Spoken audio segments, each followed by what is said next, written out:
Hello everyone, I am Mecha Random 42, your favorite YouTube harpy, and since I was at Star Trek Las Vegas last week, I missed some of this Star Wars stuff. Oh lord, you know, this is the new one. Oh lord, I gotta cover this a little bit too. The Rey's gonna rise the Death Star with the Force from the dust on. Oh my god, really? Really? I mean, at least we get to see Ewoks if this is true. I don't know. So that's my reaction to that one. Like, at least can I see some Ewoks? For crying out loud, because adorable.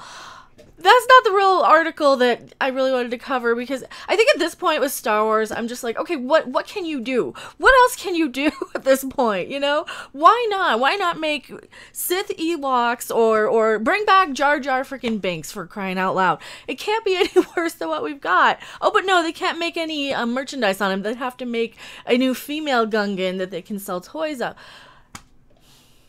There you go, I just wrote the movie. We're gonna have female Jar Jar Binks. But yes, Pablo Hidalgo, a midichlorian comment fuels rumors about Rey's origin. The biology behind your biggest Rey theories explained. So this is from Inverse. I don't watch or read a lot of what Pablo Hidalgo says on Twitter, because after he called me Mecha Trollface or retweeted something that called me that, I really don't take a lot of what he has to say, you know, seriously. I don't look at my Twitter. I only look at my inbox. I don't look at like who I follow even. I think I follow him. Let's get into this. Oh Lord. You know, what else could they do? Where else could they go with this, right? Ever since George Lucas retconned how Jedi get their powers in Star Wars The Phantom Menace by introducing midichlorians into the mix. Yeah, and I keep hearing that the midichlorians are coming back. Yeah, that was a nice little thing. That it was kind of nice that they tried for a second, but it can go.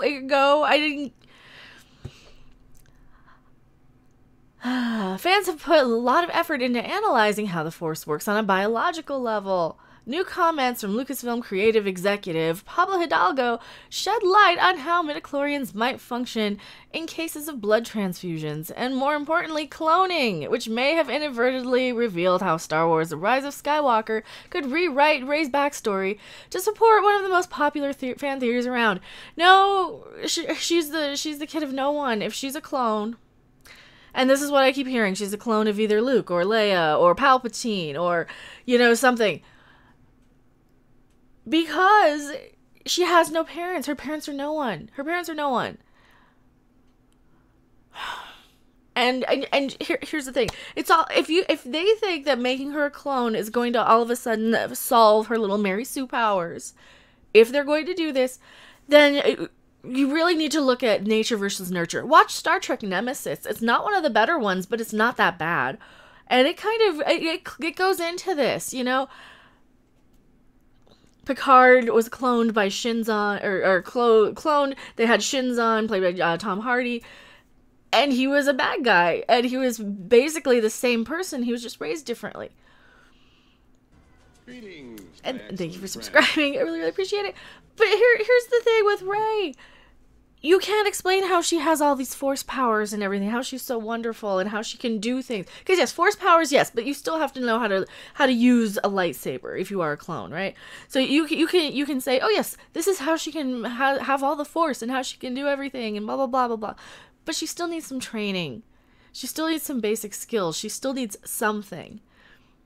Because Luke had huge concentration of the Force, couldn't do everything. He was good, but he couldn't do everything. He still had to learn. Anakin was good. He still had to learn, all right? And that's the other thing that I'm hearing, that she's supposed to be Shmi, like a clone of Shmi as well. They with all of the clone rumors out there, if she's not the clone of somebody in this movie, I will be very happy, I think. But that's not what we're going to get, is it? Because we're in the let's ruin as much stuff as we can with these remakes, reboots, sequels, buyouts, you know, different companies taking over and making them these manufactured, cookie cutter little, you know, it's the McDonaldization of our entertainment. You know, they crank these things out with the studio execs come in and they say, hey, we have this plot, right? And all these writer-directors come in, like Taika Waititi for Thor Love and Thunder. You know, that's why his script's already finished, which that's another video, is because they just had to fill in the blanks. They just had to fill in like the dialogue between plot points. So of course they can crank these crapping things out in a day. Or a week, or whatever they're like. They just crap these things out like fast food employees, and that's what these are. These movies don't have heart, they don't have soul, they don't have anything. So what if the big twist in Rise of the Skywalker is that Rey is a clone of another Force user in a galaxy far, far away? That's not a twist. You know, that would actually make more sense. If you think about it, that would make the most sense. On Wednesday, a Twitter user tweeted to Pablo Hidalgo asking what would happen if a Jedi donated their blood. Would the transfusion recipient also become Force sensitive as a result? Hidalgo's short answer is no, but the way he characterizes how midichlorians function informs how these microscopic life forms might respond in the case of cloning, a scientific process that's important in the sci-fi universe where something called the Clone Wars was hugely important period of galactic history. Oh, Lord, here we go.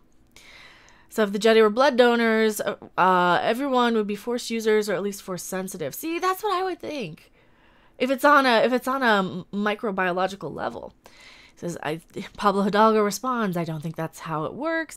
Even if midichlorians were 100% analogs to mitochondria, which I don't think they are, organelles aren't transferred body-wide via transfusion like that. I rarely trip up over medical lingo. Maybe I should be an actress in a medical drama. I don't know the crap it means, but I can say it. Oh, now I'll probably mess up everything here. Hidalgo asserts that because midichlorians are biologically classified as organelle, a specialized structure that exists within a cell, such as mitochondria, nucleus, or lysomes, oh no, now I messed up. They would persist in cases of blood transfusion. The body naturally creates new blood and filters out old blood on a continuous basis. So, in cases of transfusion, as someone would suddenly have midichlorians in their system and experience a temporary boost in Force sensitivity. But as that blood was filtered into the overall system, it would dissipate. See, that makes a lot of sense. Wow, this is more science heavy than Star Trek is lately. Fix that. If an article on midichlorians from what is this world we're living in where Star Wars is now the scientific one and Star Trek is all fantasy, shoot up, bang, bang. Oh, man. What is this world? What is this world? It wouldn't function like an infection that spreads. Midichlorians count as fixed within a cell, meaning that they won't fluctuate under any circumstances unless someone strong, now I lost my place, enough with force, willful manipulation. The canon Darth Vader number 25 comic confirmed that Palpatine manipulated the midichlorian counts in the baby in Shmi Skywalker's womb. And that's how Anakin Skywalker was born via pseudo-immaculate conception. Midichlorians are also present in... See, but this stuff... Okay, so these comics, are the comics canon, though? Because I know they decanonized all of the expanded universe novels, but like some of the comics were accepted or allowed, and then especially the comics based on the movies. So is this even canon? Midichlorian also are present in every living cell, but Force sensitivity arises when they exist in greater concentration. So it'd be like how many lice you have inside of your cells or something. Like if you have just one, you're a little sensitive and can maybe move a broom. If you got a whole bunch of them buzzing around your cells, then you can, like, I don't know, lift up an X-wing, right? Anakin Skywalker had the greatest concentration ever recorded. Midichlorian concentration is inherited, meaning it's passed down to a person's offspring. That's why Luke Skywalker, Leia Organa, and Ben Solo also have superior Force powers. This is why so many Star Wars fans feel like Rey should be the secret child of either Luke or Leia or Obi-Wan Kenobi, or both of her parents being strong. One or both of her parents being strong in the Force would explain why she's one of the most powerful Force users we've ever seen in Star Wars. Hidalgo's recent comments, however, provide fuel to similar theories about Rey being a clone of a powerful Force user like Palpatine, Anakin, Luke, or maybe even Leia. Which is why she looks so generic and so much like the other people in the cast. See, they didn't choose Daisy Ridley for nothing, you know? I mean, yes, they auditioned on how well she could cry on camera, and that was her screen test, right? But if you kind of look at how they cast these characters, they've been casting them to kind of look like they're related. Just even back to with Natalie Portman, I'm like, okay, Natalie Portman and Hayden Christensen could produce children that look like Luke and Leia that we know, you know, Mark Hamill, Carrie Fisher. See, this is what we're thinking. Pen for emphasis. Also, shout out to Ninja Bear Press. I'm still using all of your pens. Thank you so much. If Palpatine somehow recovered Luke's severed hand at one point, oh yeah, oh yep. And then that's with the saber and the ray. Oh no, from the first one, from Rise of Sky, or Rise of whatever. What was it called? I don't remember what it was called. Episode 7. It's been a while since I saw it. Force Awakens. Thank you. My brain. Nobody told me that. That's just I'm saying thank you to my brain for remembering. See, we have conversations, my brain and I, sometimes. If Palpatine somehow recovered Luke's severed hand at one point, he might have used the DNA to make a clone, and the end result is Rey. In some non-canon stories, in the Star Wars expanded universe, the Emperor used that hand to make the clone called Luke, with 2 U's. 2 U's! I'm sorry, I had to. Who is also powerful in the Force, but would cloning work like that in the current canon universe? Probably. I mean, why the crap not? She can jump over. Oh, Lord. This is... Watch the trailer. It's hilarious. This movie is going to be probably the most unintentionally hilarious thing I've seen since The Last Jedi. So it's, actually, no, that was trying to be funny on purpose. This one I have heard, though, this is going to have a lot more comedy in it again. Oh, no. So it's not really possible for to engineer Force users. I know the Skywalkers exist, but Force lineages tied to genetics is hit or miss otherwise. And Pablo Hidalgo says we won't know for sure unless a story makes a statement about it, but I have a hard time imagining how anyone crafting a tale that narratively and thematically works on the subject. But hey, never say never. When one fan followed up asking if it were possible to engineer Force users, Hidalgo wrote, I have a hard time imagining. And yeah, I just read that. Thanks for putting the tweet there. Well, yeah, I know, it's for the screenshot. Comparable to real-life cloning processes in the Star Wars canon, involves the manipulation of the original person's DNA, using it as a template to extrapolate an exact copy. In theory, all organelles within every cell would be a part of that DNA code, including the presence of midichlorians and therefore the Force. But if midichlorians have their own sentience, then it's possible that the Force itself can willfully adjust these levels.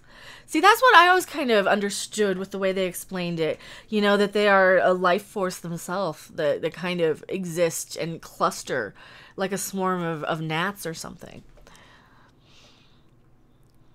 The first episode of the Star Wars: The Clone Wars, Yoda assesses... Wow, I can't read today. In the very first episode of Star Wars: The Clone Wars, Yoda assesses a group of stormtrooper soldiers cloned from Jango Fett. In the Force, very different each one of you are. I can't do a Yoda voice. Why? I can't do a Yoda. I can't do it. Despite the fact they're all identical clones, so we get the sense that Force manifests itself differently in all living beings. Even when we're looking at clones, does that mean the midichlorians count also midichlorian count also vary among clones? Yeah, I think they might. I don't know. This is just crazy.